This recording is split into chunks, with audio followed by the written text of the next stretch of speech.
لغمان والي د کرونا ویروس د تجرید او درملنې له مرکز څخه لیدنې پر مهال روغتیايي مسؤلینو ته د لا غوره روغتیايي خدماتو د ترسره کېدو سپارښتنې وکړې. د لغمان والي ښاغلي محمد اسف ننګ په داسې حال کې د عامې روغتیا ولایتي روغتون او د کرونا ویروس سره چې د مبارزې برخې رئیسي ملتیا کوله د پوهنتون په لیلیه کې د کرونا ویروس ناروغانو لپاره د جوړ شوي تجرید او درملنې مرکز څخه لیدنه وکړه. نوموړي له روغتیايي مسؤلینو سره یو ځای ناروغانو ته ډاډ ورکړ چې ټول روغتیايي خدمات به په خپل وخت ترسره کیږي.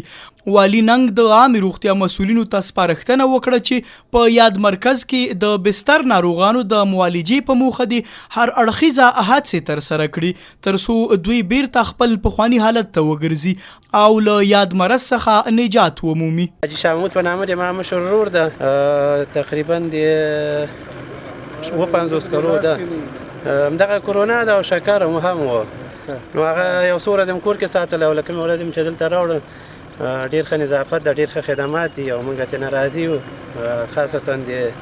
محترم والي صاحب نه د صحت عامې د رئیس نه او ورور صدیق سانسور نه موږ سره همیشه دی په اړیکه کې وو موږ سره توصیې کولې او چې کله مریض لږ ذره خراب و دی ته م زنګ ووهه دستي لاړه امبولانس یې راولېږه او د موږ مریض دلته راوړه بستر یې کړ د موږ کور یې دوا پاشي کړ هغه د نورو باقي مانده و سمپل یې واخیسته نو راضي ده همغه رئیس ښه ده او بس خوشحاله ده دلته. محمد رسول نظري، هیرو ټي وي، مهترلام.